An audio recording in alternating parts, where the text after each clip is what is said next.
जय नारायण बच्चों। आज आपका टॉपिक है how do new laws come about. जो चैप्टर आप पढ़ रहे हैं अंडरस्टैंडिंग लॉज, तो प्रीवियस टॉपिक में आपने पढ़ा था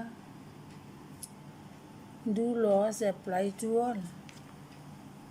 क्या जो कंट्री में हमारे लॉज हैं वो हर सिटीजन्स पर अप्लाई होते हैं। अब आपका टॉपिक ये है कि ये न्यू लॉज कैसे आते हैं। न्यू लॉज क्या होते हैं बच्चों? 1947 में जिस समय हमारे कंट्री को फ्रीडम मिली या जिस समय हमारा कॉन्स्टिट्यूशन बना,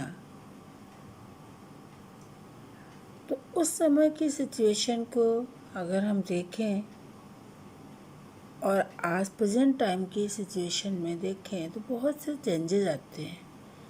अब जैसे जैसे चेंजेस आते हैं उसके अकॉर्डिंग न्यू लॉज की नीड भी होती है। जो न्यू लॉज की जो नीड होती है, तो लॉज बनाने का जो वर्क होता है, जो रिस्पॉन्सिबिलिटी होती है, आपने पढ़ा है कि वो लेजिस्लेचर की होती है। लेजिस्लेचर हमारी पार्लियामेंट है। तो पार्लियामेंट नीड के अकॉर्डिंग लॉज को बनाती है और इस तरह से न्यू लॉज बनते हैं और इम्प्लीमेंट किए जाते हैं। Parliament pass several new laws as well as revise existing ones. An important role of the parliament is to be sensitive to the problems faced by people. Parliament बहुत सारे new laws को बनाती है, जो को रिवाइज भी करती है। कुछ लॉज रहते हैं और पार्लियामेंट का एक इम्पॉर्टेंट रोल ये होता है कि उसको सेंसिटिव होना चाहिए। सेंसिटिव किस में होना चाहिए?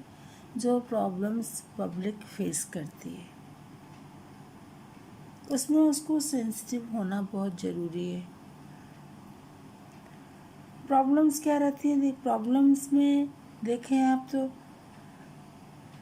बहुत सारी चीज़ें ऐसी रहती हैं। जैसे अभी आप अपनी इस चैप्टर में ये पढ़ेंगे कि न्यू लॉज में एक आपका बना था डोमेस्टिक वायलेंस से रिलेटेड लॉज। डोमेस्टिक वायलेंस से रिलेटेड जो लॉज बनाया गया, तो उसकी नीड क्यों हुई? क्योंकि उसकी नीड इसलिए हुई कि 1980s के बाद की जो सिचुएशन देखें तो उस समय ये डिमांड होने लगी थी, ये डिमांड बहुत रेस करने लगी थी कि डोमेस्टिक वायलेंस बहुत ज़्यादा है और वुमेन्स को सेफ्टी मिलनी चाहिए। The citizens play a crucial role in the bringing the attention of the parliament towards the serious issues or problems. अब यहीं पर डेमोक्रेसी का एक रोल आ जाता है, क्योंकि जो सिटीजन्स होते हैं उनका एक रोल आता है, वो अपना एक रोल प्ले करते हैं। वो कहीं ना कहीं अटेंशन दिलाते हैं पार्लियामेंट को कि ये इश्यूज़, ये प्रॉब्लम सीरियस है और इससे रिलेटेड लॉज बनने चाहिए।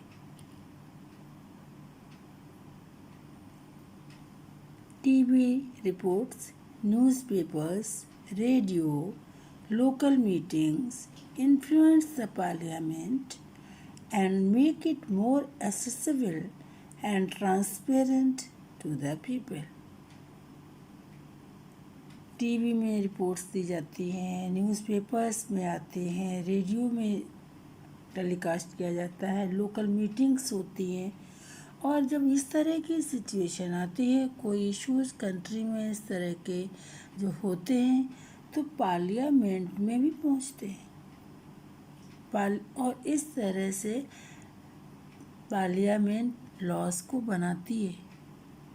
तो बच्चों, आपको यहाँ पर ये समझना है कि न्यू लॉज कैसे बनते हैं। न्यू लॉज तब बनते हैं जब कोई सिचुएशन कंट्री में इस तरह की आती है, कोई इशू जितना सेंसिटिव होता है कि इस पर डिबेट होती है, वो न्यूज़पेपर में जाता है, मीटिंग्स होती हैं लोकल, उसमें टीवी में दिखाया जाता है। और जब ये सिचुएशन होती है तो पार्लियामेंट को समझ में आता है, जो रिप्रेजेंटेटिव्स हमारे होते हैं जिनको हम इलेक्ट करके भेजते हैं कि न्यू लॉस बनने हैं या इस प्रॉब्लम को सॉल्व कैसे किया जाए। तो डोमेस्टिक वायलेंस से रिलेटेड जो लॉस बनाया गया था, डोमेस्टिक वायलेंस से रिलेटेड जब लॉस बना था तो उसमें मेन ये था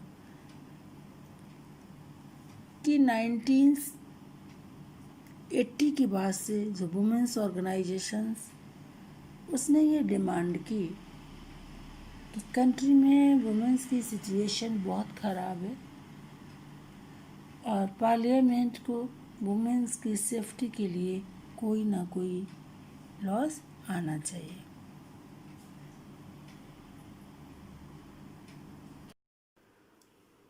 बच्चों, पार्लियामेंट को जो न्यू लॉज लाना चाहिए तो वो न्यू लॉज कैसे लाती है, इसमें एक एग्जाम्पल आप पढ़ेंगे, domestic violence act. Throughout the 1990s, the need for a new laws was raised in different forums. In 1999, lawyers, law students, and activists after nationwide took the lead in drafting domestic violence bill.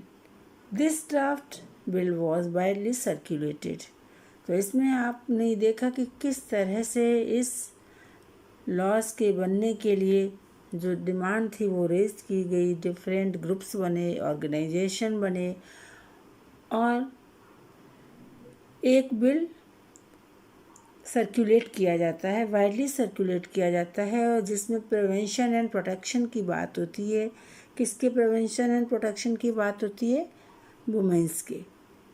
Meetings were held with different organization. The bill was introduced in parliament, but it was not to the satisfactory of all. 2002 में bill introduce किया जाता है parliament में, लेकिन ये satisfactory नहीं था। इसमें वो सभी मेंशन नहीं किया गया था जिसकी डिमांड की गई थी। Finally a new bill was री इंट्रोड्यूस्ड इन पार्लियामेंट 2005। इसके बाद में 2005 में इसी बिल को री इंट्रोड्यूस किया जाता है, मीन्स इसमें चेंजेस किए जाते हैं। जो डिमांड की गई थी उनको इसमें मेंशन किया जाता है। After being passed in both house of parliament, it was sent to the president.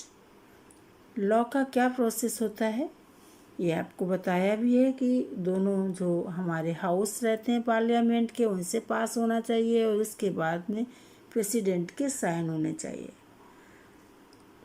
The protection of womens from domestic violence act came into effect in 2006।